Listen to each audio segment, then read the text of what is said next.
Mr. Land, you're the chairman of DEMSA, which is the Debt Managers Standards Association Limited, and it says in your brochure here, it's an organisation founded to monitor and maintain high standards in the debt management industry. What are the standards that you set exactly? Well, the standards are in our code, which is to operate beyond that which is required by law. It's laid down by the Office of Fair Trading because we are code approved. In order to get into DEMSA, you have to pass a very tough audit.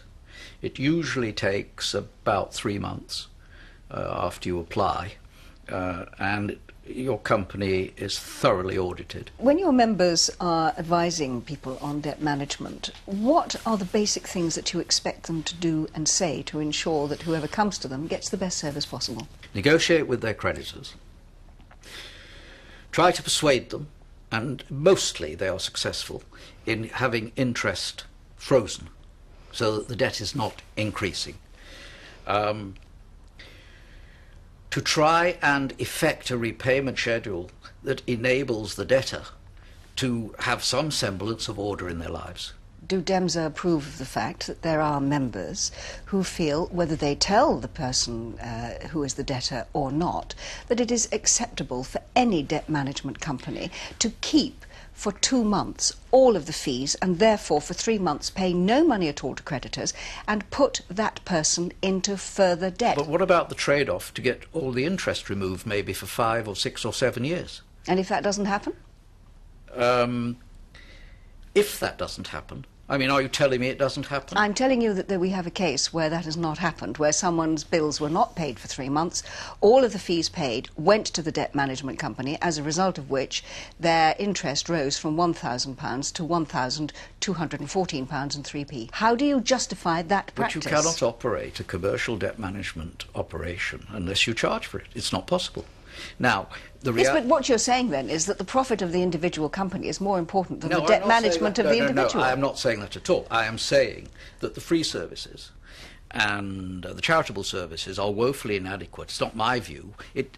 When I say inadequate, their resources are simply not sufficient to cope with the avalanche that's going on. Those who can pay and are willing to pay, because you get speed. If you have a problem today, it'll be dealt with tonight or tomorrow. You pay for that. As to the main thrust of your question, can you morally defend a situation of taking people in debt and possibly placing them further in debt, albeit temporarily? Well, the answer is yes, provided it is very temporary. There are a number of charitable debt management organisations.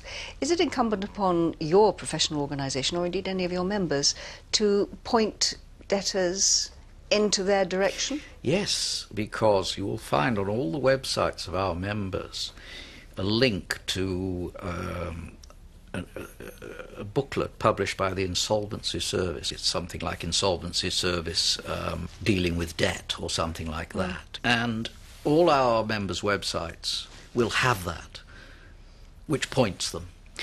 The problem is that there's only one charitable operation that makes repayments to the lenders. The other free services, Citizens Advice or National Helpline, they're good at giving advice. I wouldn't doubt that for a second. But a debtor needs discipline. And to take the money every month from a debtor and distribute it is really the key to rehabilitation. Now, you've said, and quite clearly, that these companies are in business and therefore they have to make a profit. Yes, they do. So they are charging fees. Yes, they are. Is there not a risk of abuse when people can be more interested in the fees that they're earning? Well, I think there is, but not by DEMSA members. Look, let me point something out. The Office of Fair Trading in September issued, I think, was it 129 letters to people in the debt management business who were not abiding by the debt management guidance notes. Not a single DEMSA member got a letter. Mr. Land, thank you very much indeed. It's a pleasure. Thank you. Well, from the stories you've shared with us today, it's clear that although our banks may have tightened up their lending criteria, plenty of other organisations have sprung up only too keen to plug that gap. So, as ever, our advice is do not let the small print clauses catch you out. And it's on that note that we have to leave you for today. But we do hope you will join us again for another round of Rip Off Britain.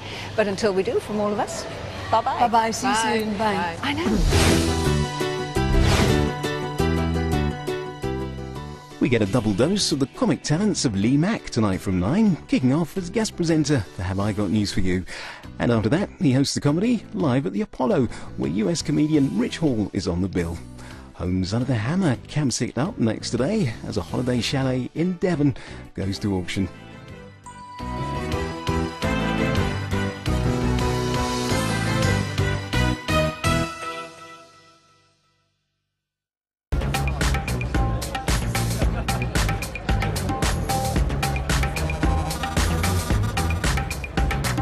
Run for your lives, everyone! Here comes Roland with his boring food. Classic. Michael Caine talks very, very slow. You're not doing it with the kind of... And you don't do the broken voice when he gets very emotional. When he gets very emotional indeed. Please sign there, please.